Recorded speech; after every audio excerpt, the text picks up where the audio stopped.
안녕하세요. 오늘 사회를 맡은 지속가능 기업 연구회 조중근 회장입니다. 만나뵙기 위해서 반갑습니다.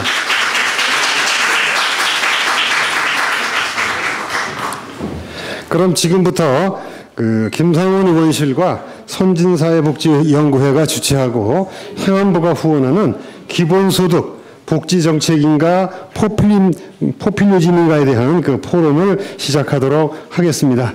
다음은 오늘 행사 준비를 위해서 많은 수고를 해주신 공동 주최자이신 김상원 의원님께서 개회사 겸 인사 말씀이 있겠습니다. 김상원 의원님을 소개해드립니다. 큰 박수로 맞이해주시기 바랍니다. 국회 도서관에서 개최하는 토론회는 흥행이 잘 안 되는 이 토론회인데 바쁘신 시간 많이 참석해 정말 감사 말씀을 먼저 올리겠습니다. 제 인사 말씀에 앞서서 오늘 귀한 시간 할애해 주신 내빈 몇 분을 소개해 올리도록 하겠습니다. 우선은 이 기본소득을 주제로 한 토론회를 제게 제안을 해 주신 분입니다. 우리 선진사회복지연구회의 이정숙 회장님 소개해 드리겠습니다. 또 오늘 귀한 말씀을 해 주실 차흥봉 전 보건복지부 장관님 모셨습니다.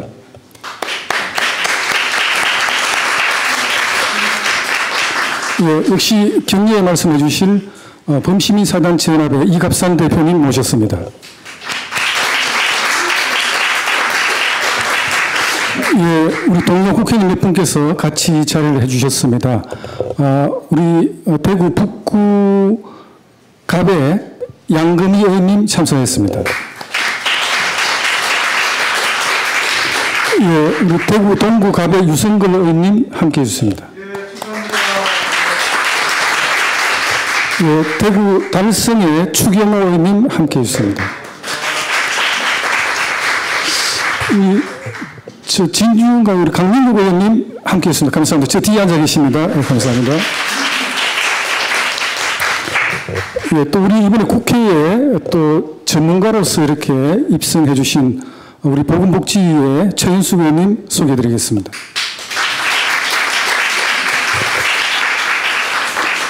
예. 한국장애협회 사무총장을 역임하시고 역시 이번에 우리 미래통합당 비례대표로 입성하셨습니다. 이종성 의원님 소개해드리겠습니다. 허종식 국회의원님 함께해 주셨습니다. 감사합니다. 고맙습니다. 예.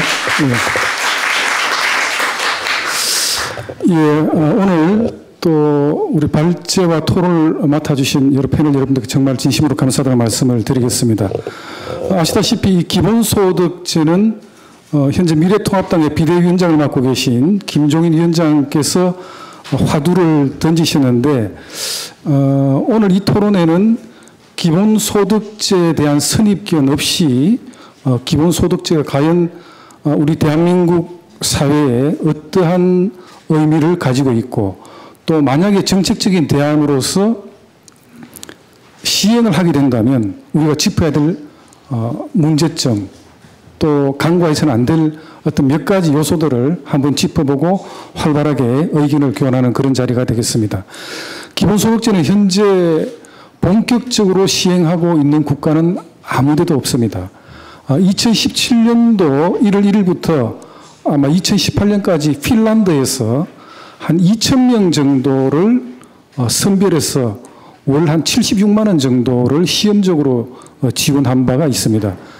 2년차 되던 2018년도에는 중단을 했고 그 뒤에 네덜란드, 스위스 등이 검토를 한 바가 있고 스위스는 특히 월 300만 원을 전 국민에게 매월 지급하는 기본소득제의 도입을 또 골자로 하는 그런 법을 국민투표에 부의한 바가 있습니다만은 부결된 바가 있습니다. 아마 시험적으로 검토했다가 중단한 이유는 빈곤 해소 효과나 실업 해소 효과보다 재정적인 부담이 훨씬 크다는 그런 이유에서 더 이상 추진이 되지 않았던 걸로 알고 있습니다.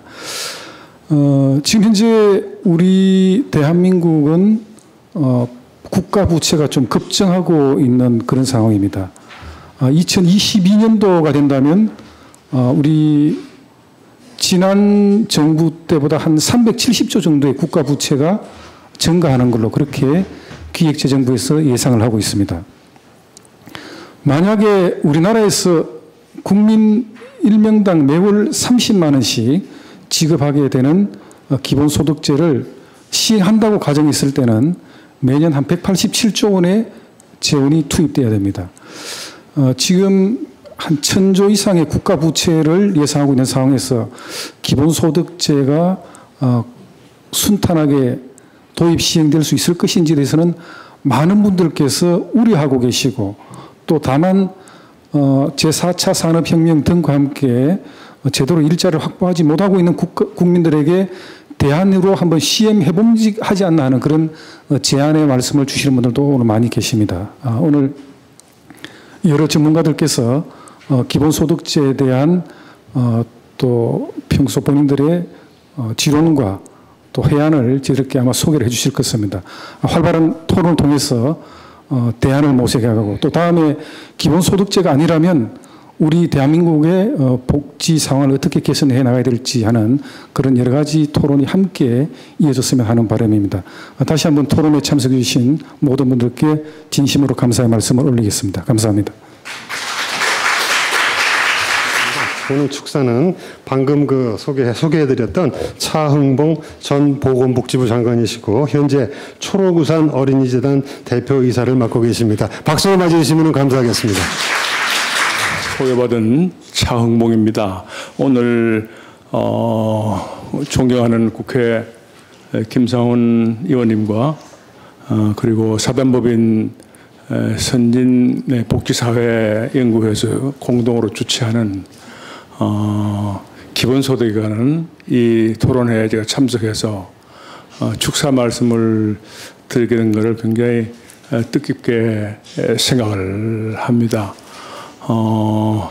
우리나라에서도 이제 그 기본소득 제도라는 게 하나의 큰 화두로 좀 등장을 했습니다.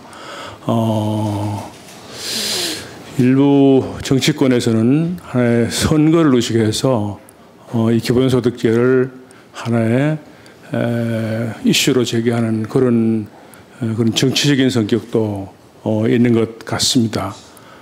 기본소득제라는 것은 여러분들 대개 다 아시지만 모든 국민이 국민 개개인이 보편적으로 그리고 무슨 고용 형태, 고용 여부와 전혀 관계없이 그냥 일정한 금액의 현금을 그것도 매달 급여하는 그런 소득 보장제도로서 국민들의 어떤 기본적인 생활 안정 그걸 목표로 하고 있습니다. 매달 뭐 50만 원이든 30만 원씩 준다 하면 받는 국민 입장에서는 아주 달콤하기도 하고 그리고 참 좋다는 생각이 들 겁니다. 여러분들도 많이 이번 그 재난 기본 지원금 그걸 뭐 50만 원씩 받아보니까 그것도 뭐 쓸 수도 있고 그 참 좋다 하는 그런 생각들 국민들이 할 수가 있는데 그 개개인의 그런 입장을 떠나서 국가적으로 사회적으로 생각해 보면 여러 가지 생각해야 될 많은 문제를 가지고 있습니다. 우선 한 달에 30만 원, 50만 원 돈을 주면 그 받는 국민들이 일을 안 하려고 할 거 아니냐.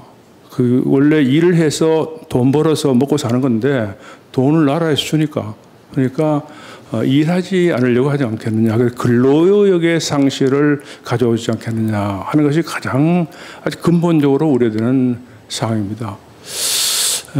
저는 지금부터 한 41년 전에 1970년대 후반에 그 공산주의 국가인 소련을 우리 한국 사람으로서는 최초로 가서 한 달 동안 전국을 돌아다니면서 여행을 해본 적이 있습니다. 집단 농장도 가고 공장도 가고 여러 곳 가봤는데 공산주의 국가는 아시다시피 모두 분배를 공동으로 똑같이 해준다 이겁니다.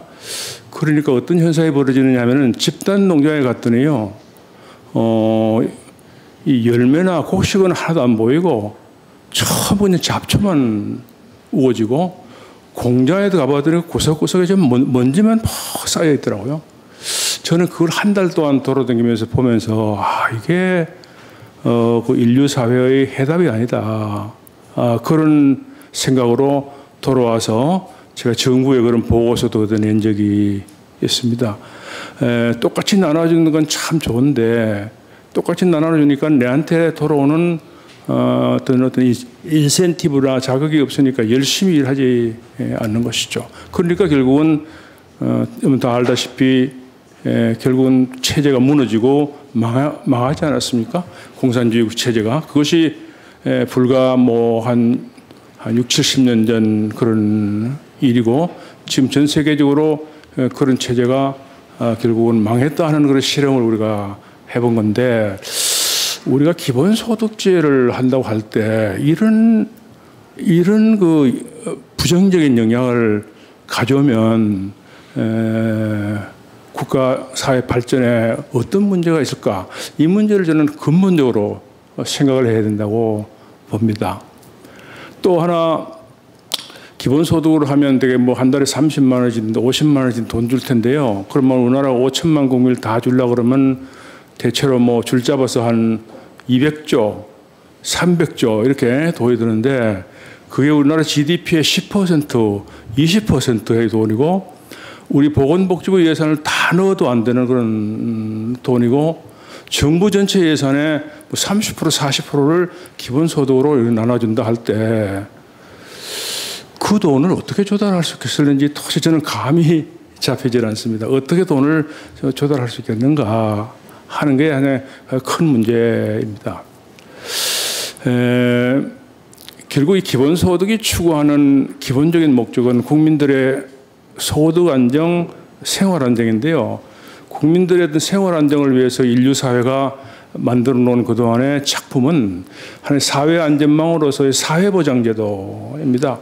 다 알다시피 사회보장제도는 대개 한 150년 전 유럽에서 실시해서 전 세계 선진국이 모두 이 제도를 실시하고 있고 복지국가로 이렇게 발전하고 있는데 이 제도가 이 사회보장제도가 이 하나 핵심은 모든 사람한테 자꾸 나눠주는 것이 아니라 필요할 때 그러니까 질병, 빈곤, 실업, 노령, 재해 이런 어떤 문제가 생겼을 때 그 문제에 대응해서 먹고 살도록 하는 그런 제도입니다. 우리나라의 건강보험, 국민연금, 고용보험 이게 다 사회보장제도이죠.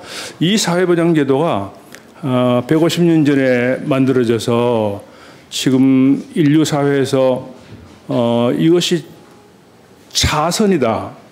이 인류 사회에서 차선이라고 하는 말은 더 이상 인간 사회에서 최선, 지고지선한 제도라는 것은 없다. 이것이 차선이다. 이렇게 이야기를 듣고 있습니다. 그런데 기본소득제도가 이 차선을 넘어서 지고지선한 최선의 제도가 될 수 있겠는가 하는 것도 저는 감이 잡히지를 않습니다. 그러니까 제도가 좋긴 하지만 우리나라 현재 하고 있는 그런 사회안전망의 사회보장제도를 넘어설 수 있겠는가? 한국은 이런 세계적인 추세에 따라서 한 60년 전부터 사회보장제도를 실시해서 지금 이 복지국가로 발전하는데 제가 보건대는 되게 목표 지점으로 보면은 지금 한 50%를 넘어서 한 7분 능선쯤 올라가고 있다고 보고 있습니다. 그리고 앞으로 한 30년, 21세기 한 중반쯤 가면 거의 선진복지국가의 복지제도를 우리도 완성하면은 복지국가가 된다고 보는데 물론 이 단계에서 아직 우리나라 사회보장제도가 많은 문제점을 가지고 있습니다. 그런데 이 문제를 가지고 있다 해서 기본소득제로 완전히 바꿔가지고 이 사회보장제도를 허물어뜨릴 필요가 있는가? 그리고 기본소득제가 아무리 좋다 하지만 지금 우리가 만들어 놓은 건강보험, 국민연금 이런 모든 사회보험제도를 대체할 수 있겠는가 하는 거가 근본적인 의문입니다. 물론 기본소득제가 필요하고 국민들 한 사람 한 사람 앞에는 많은 도움이 되지만 이런 문제를 생각해서 저는 우리나라 사회보장제도를 현재 제도대로 발전시켜 나가면서 복지국가로 나가면서 현재 사회보장제도가 가지고 있는 여러 가지 문제점, 한계점을 보완하는 장치로서의 기본소득제, 특히 우리나라가 이제 4차 산업혁명이 계속 진행이 돼가지고요. 고용 형태나 또는 일하는 형태나 소득 형태가 자꾸 이렇게 바뀌기 때문에 이렇게 형태가 바뀌면서 고용이 불안하고 소득이 불안한 층을 위해서 기본소득제도가 그걸 보완하는 그런 역할로는 한번 고려해 볼 수 있겠다. 그러니까 기존 사회보장제도를 대체하는 것이 아니라 기존 사회보장제도를 보완하는 형태로 기본소득제를 검토하는 것은 장기적으로 해볼 필요가 있겠다. 저는 그런 개인적인 생각을 가지고 있습니다. 오늘 마침 이 기본소득제에 대해서 많은 전문가 여러분들이 발표하고 또 토론하는 기회가 있는데 여러분들이 좋은 그런 의견을 교환하시고 하셔서 우리나라에서 기본소득제를 도입할 필요가 있겠는가? 도입한다면 과연 재원 조달이 가능하겠는가? 그리고 기존의 사회보장제도는 어떻게 하겠는가? 이런 등등의 문제를 토론하셔서 우리나라의 복지국가의 방향을 제시하는 좋은 뜻있는 그 토론회가 되기를 바람하지 않으면서 축사에 가름하겠습니다. 감사합니다. 장관님께서 좀 기초 주제 발표처럼 길게 하셔서 저는 간단하게 하겠습니다. 김상훈 의원님께서 지난번 보수통합에 그 자유한국당 대표로 오셔서 보수단체 대표와 함께 3당 통합에 힘을 기울여서 몇 달간 같이 제가 일을 했습니다. 그때 시민사회 단체를 좀 아셨던 것 같고 오늘 이렇게 공동 주최까지 해주셔서 다시 한번 감사를 드립니다.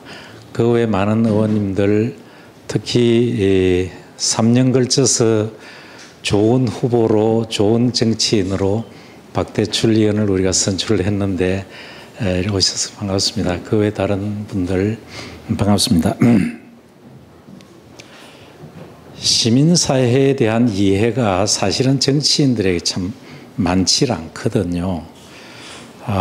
대한민국의 시민사회는 참 많은 부침을 겪은 가운데 지금 딱 두 가닥으로 나뉘어져 있습니다. 하나는 진영 논리처럼 되어 있는 진보 시민단체, 아시는 바와 같이 참여연대 중심의 진보 시민단체가 있고 그 다음에 중도보수 시민사회단체가 267개가 모여있는 범시민사회단체가 있습니다.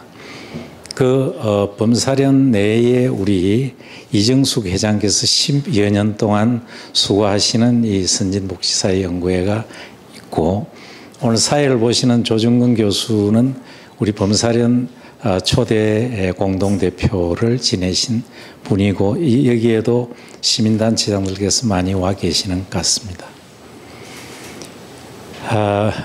진보와 보수가 뭘 같이 한번 해보자고 오랫동안 우리가 대화를 했는데 잘 안 됐어요. 늘 좀 전쟁하는 상태로 있었는데 같이 할 기회가 있었던 게 한 4, 5년 전쯤에 개헌 문제를 가지고 참여연대 중심의 연대회의와 범사련이 함께 끝장 토론을 3차에 걸쳐서 했습니다. 그 자리에서 어떤 결론도 도출하지 못하고 결국 이 나라에는 제왕적 대통령만 있는 이 헌법에서는 절대로 민주주의가 되지 않겠구나 하는 그런 위기의식만 남기고 끝났습니다. 우려했던 대로 제도의 문제였습니다. 문재인 대통령은 후보 시절에 사람의 문제라고 했습니다. 6명의 대통령이 감옥 가고 죽고 했던 일이 사람의 문제라고 하면서 본인은 그렇지 않으리라고 했는데 지금 보면 꼭 같은 전철을 밟고 있는 모습입니다. 결국 제도의 문제입니다. 이걸 무너뜨려야 되는데 개헌의 적기는 이번 국회 개원으로부터 1년 내로 제발 여야가 합의해서 제왕적 대통령제를 폐하는 분권형 대통령제가 되기를 기대하고 있습니다. 두 번째 진보와 보수가 같이 한 것이 평화통일 문제입니다. 전쟁하지 않고 통일할 수 있는 길이 없을 것인가 하는 걸 가지고 우리가 지금 사회적 대화를 3년째 253개 지역을 다 돌고 있습니다. 진보와 보수가 같이 가서 사회적 대화를 합니다. 아직 요원한 것 같고 북의 태도는 여전히 옛날 냉전 시대로 돌아가 있습니다. 이런 가운데 기본소득 얘기가 나왔습니다. 여러분, 지난번 총선 때 4.15 총선 때 100만 원 주겠다고 했습니다. 부산에 갔더니요, 가까운 사람들이 자식도 안 주는 돈 문재인이가 주는데 표 찍어줘야지 그럽디다. 이게 과연 옳은 일입니까? 이게 기본소득을 논할 때 정치 논리는 철저히 배제해야 되는데 하필이면 코로나19가 그런 좋은 호재를 줘가지고 그렇게 매표 행위를 할 수 있게 만들어 버렸습니다. 이건 옳지 않은 일입니다. 그래서 오늘 중요한 논의를 하는 것을 저는 굉장히 반갑게 생각합니다.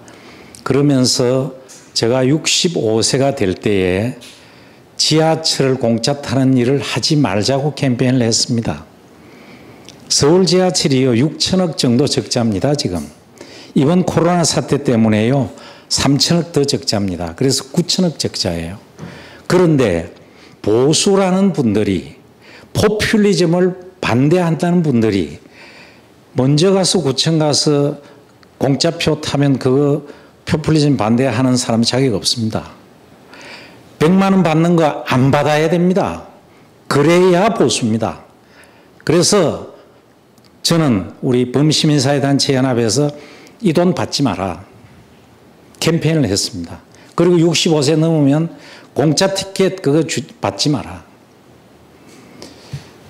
한 사람이라도 이렇게 해야 되겠다 생각하고 시행하고 있습니다. 여러분, 기본소득 대단히 중요한 일입니다. 그렇지만은 제발 정치 논리로 가서 포퓰리스트가 말하는 기본소득은 없어져야 된다. 그래서 경제 논리로 가는 다 같이 잘 살 수 있는 사회로, 복지사회로 가도록 좋은 토론이 있으시기를 기대하면서 격려의 말씀에 대합니다. 감사합니다.